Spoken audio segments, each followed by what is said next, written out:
Assalamualaikum dan salam sejahtera bersama saya Reza Roslan dalam 15 minit MMTV edisi 26 Disember 2023. Kita ke berita utama. Jumlah keseluruhan mangsa banjir di 4 negeri iaitu Kelantan, Terengganu, Pahang dan Selangor sehingga kini mencecah 25,946 mangsa dengan melibatkan 7,541 keluarga. Menerusi maklumat dipaparkan pada info bencana Jabatan Kebajikan Masyarakat JKM setakat pukul 2 petang tadi, Kelantan mencatatkan jumlah tertinggi dengan 15,188 mangsa terdiri daripada 4,608 keluarga. Sementara itu, di Terengganu seramai 10,251 mangsa terdiri daripada 2,802 keluarga turut terjejas. Manakala di Pahang pula menunjukkan penurunan kepada 503 mangsa terdiri daripada 130 keluarga dan Selangor hanya 4 mangsa terlibat terdiri daripada 1 keluarga. Dalam mangsa sama, sebanyak 33 lagi pusat pemindahan sementara PPS telah dibuka mencatatkan jumlah sebanyak 238 PPS sehingga kini. Terdahulu, Jabatan Meteorologi Met Malaysia mengeluarkan amaran hujan berterusan, bahaya buruk dan waspada melibatkan Kelantan, Terengganu, Pahang, Perlis, Kedah dan Perak hingga hari ini. Seorang lelaki tempatan bergelar Datuk disyaki jerung dadah terbesar yang berpangkalan di Sabah ditahan bersama 9 konco-konconya semalam. Penaung kepada sebuah badan bukan kerajaan NGO itu juga didapati mempunyai kekayaan luar biasa, hasil aktif dalam kegiatan pengedaran dadah jenis syabu sejak tahun 2015. Jabatan Siasatan Jenayah Narkotik JSJN Bukit Aman dan Kawasan Keselamatan Pantai Timur Sabah Eskom telah melancarkan operasi khas pada pukul 2.30 pagi semalam. Timbalan Ketua Polis Negara Datuk Seri Ayub Khan Maidin Piche berkata beberapa siri serbuan telah dijalankan secara serentak di sekitar Kota Kinabalu dan Pantai Timur Sabah melibatkan daerah Tawau dan Semporna.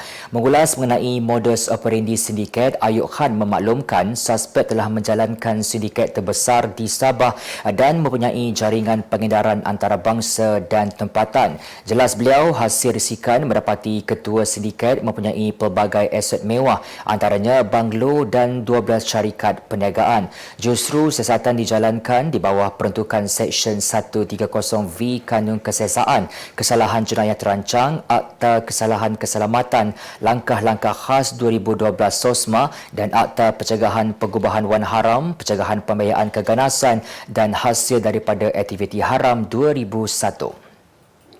Kerajaan Negeri Terengganu diminta memberi penjelasan mengenai isu yang tular di media sosial mengenai dakwaan pembelian kereta baharu dipercayai untuk kegunaan rasmi Menteri Besar dan Barisan Esko Kerajaan Negeri itu. Bercakap kepada utusan Malaysia, Ahli Jawatankuasa AJK UMNO bahagian Kemaman Wan Abdul Hakim Wan Mokhtar berkata penjelasan itu penting untuk rakyat mengetahui sama ada dakwaan pembelian itu betul-betul satu keperluan mendesak ketika ini. Menurutnya, pembelian kereta-kereta baharu itu bukan menyalahi mana-mana peraturan, namun ia dilihat janggal dalam keadaan kantung negeri yang agak kritikal pada masa sekarang. Katanya tiada sebarang masalah dari segi tata cara dan peraturan sekiranya pembelian itu ada diperuntukkan dalam bajet 2023 atau dibeli melalui dana anak-anak syarikat kerajaan negeri yang diluluskan oleh lembaga pengarah. Terdahulu, tular beberapa unit kereta kenderaan utiliti sukan SUV jenama Mazda yang didakwa bakal digunakan oleh Exco Negeri Terengganu. Mengulas lanjut, ujarnya kerajaan negeri juga boleh membuat penafian sekiranya kenderaan baharu itu bukan dibeli kerajaan seperti yang didakwa di media sosial. Polis belum menerima permohonan daripada mana-mana pihak berhubung penganjuran piket aksi bertindak kepung demi Palestin yang diadakan di sekitar Kedutaan Amerika Syarikat Jalan Tun Razak bermula malam ini hingga Ahad.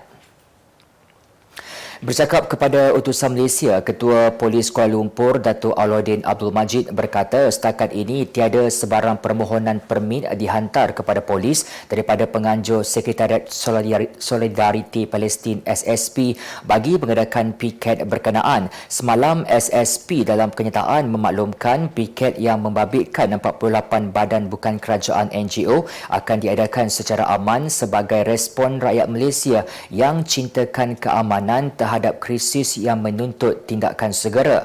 Piket itu bertujuan menuntut supaya pembunuhan terhadap rakyat Palestin dihentikan, kejahatan senjata dilaksanakan segera, kekal dan tanpa syarat, menghentikan pertempuran untuk menangani keperluan segera orang awam di Gaza dan pengiktirafan hak rakyat Palestin untuk sebuah negara berdaulat. Menurut SSP, piket itu yang disertai aktivis dari organisasi masyarakat, pertubuhan pemuda dan pelajar serta kelompok politik dari pelbagai spektrum akan berkumpul di sekitar Kedutaan Amerika Syarikat selama 6 hari.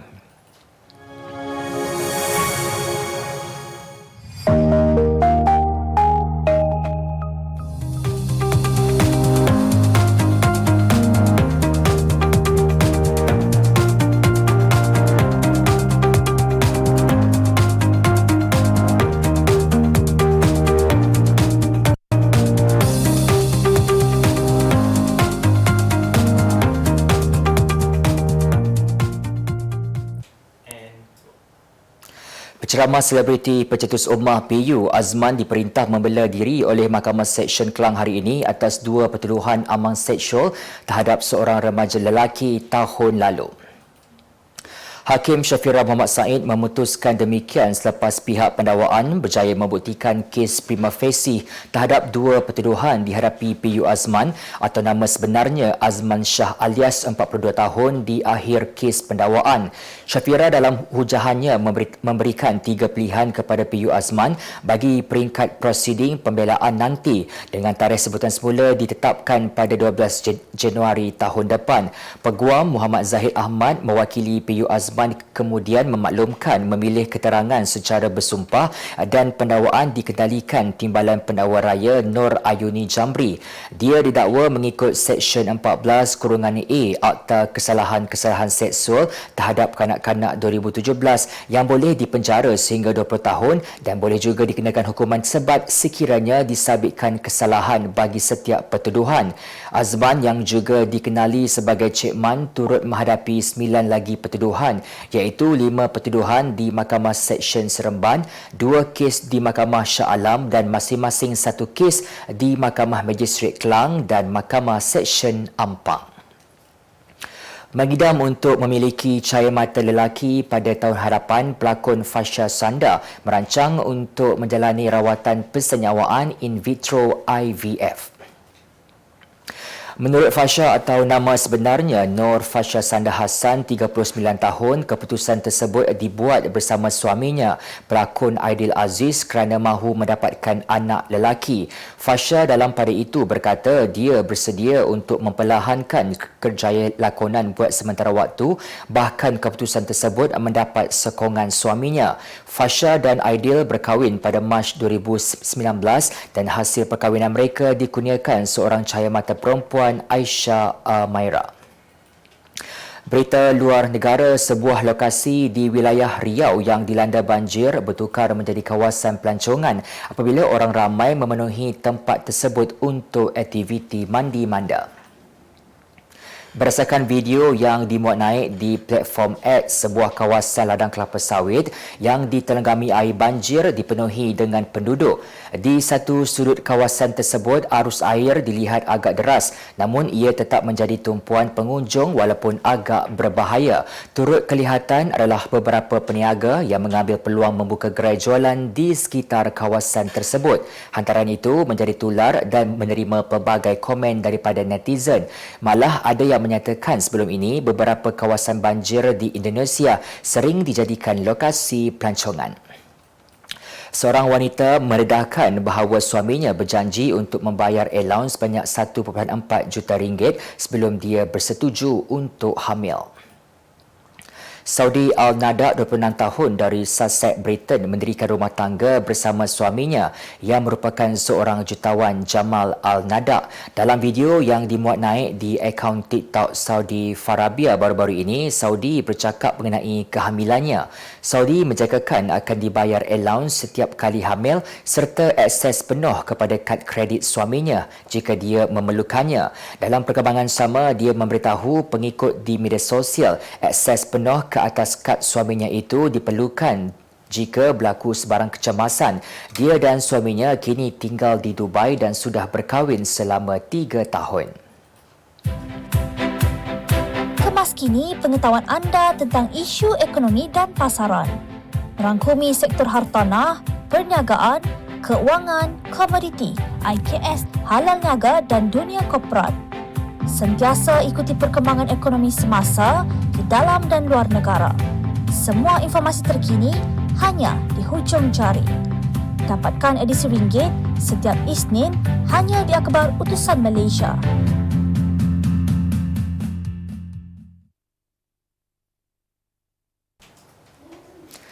Kita ke berita ekonomi. Industri tenaga boleh diperbaharui TBB di Malaysia bagi tahun 2024 akan menyaksikan pertumbuhan kukuh. Firma penyelidikan Hon Leong Investment Bank HLIB Research menjangkakan program kuasa hijau korporat CGPP akan memacu pertumbuhan pendapatan untuk pemain solar. Menurutnya, ini kerana mereka berhasrat untuk mendapatkan lebih banyak kontrak kejuruteraan, pemerolehan, pembinaan dan pertaulihan EPCC daripada 800 watt kuarta diperuntukkan kepada 32 pemenang. Tambah HLIB, ia menganggarkan program CGPP secara keseluruhan boleh menghasilkan antara 2.7 bilion ringgit hingga 3 bilion ringgit aliran kontrak EPCC pada tahun depan walaupun selepas memfaktorkan harga modal solar deflasi. Firma penyelidikan itu turut menekankan bahawa Pelan Hala Tuju Peralihan Tenaga Nasional NETR akan terus menyokong pengembangan kapasiti solar di negara ini dalam jangka panjang serta potensi untuk ekspor elektrik rentas sepadan melalui pertukaran tenaga boleh diperbaharui. Hon Leong Investment Bank HLIB telah mengekalkan penarafan overweight pada sektor penerbangan dan jangkaan 2024 akan menyaksikan pertumbuhan pendapatan bagi sektor itu selepas pemulihan tahun ini.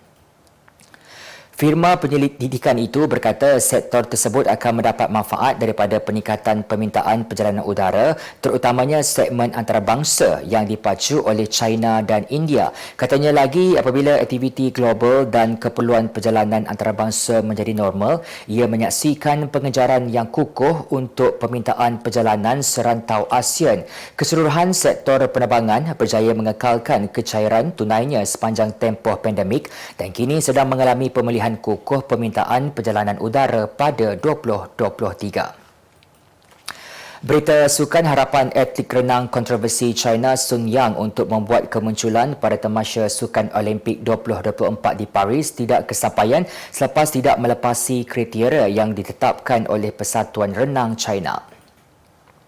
Menurut kenyataan yang dikeluarkan oleh Badan Indo itu, barisan atlet renang yang akan mewakili negara tembok besar pada tamasya sukan paling berprestij itu perlu bersaing pada kejohanan akuatik dunia edisi 2023 dan 2024. Situasi tersebut sekaligus meranapkan impian Yang memandangkan bekas pemenang 6 pingat emas sukan Olimpik itu masih lagi menjalani pergantungan ekoran kes doping sehingga Mei tahun depan.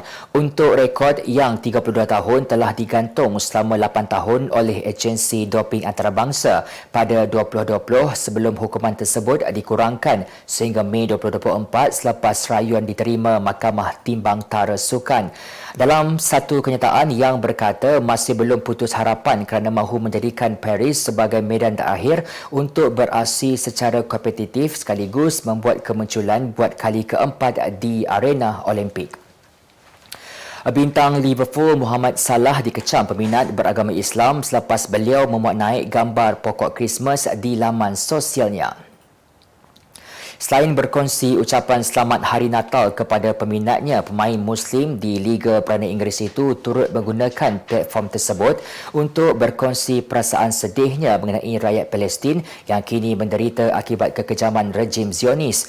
Bukan kali pertama dikecam, tahun lalu Salah dan keluarganya turut mendapat perhatian selepas berkongsi gambar bersama pokok Christmas. Walau bagaimanapun, terdapat peminat yang mempertahankan tindakan pemain itu dan berharap pilihan Salah untuk berkongsi gambar sambutan Hari Christmas tidak disalahertikan. Sebagai penutup 15 minit AMTV hari ini, saksikan laporan cuaca esok Rabu 27 Disember 2023. Jangan lupa dapatkan akhbar utusan Malaysia dan Kosmo untuk berita-berita terkini dan menyeluruh. Sekian sahaja daripada saya, Reza Roslan. Assalamualaikum dan jumpa lagi.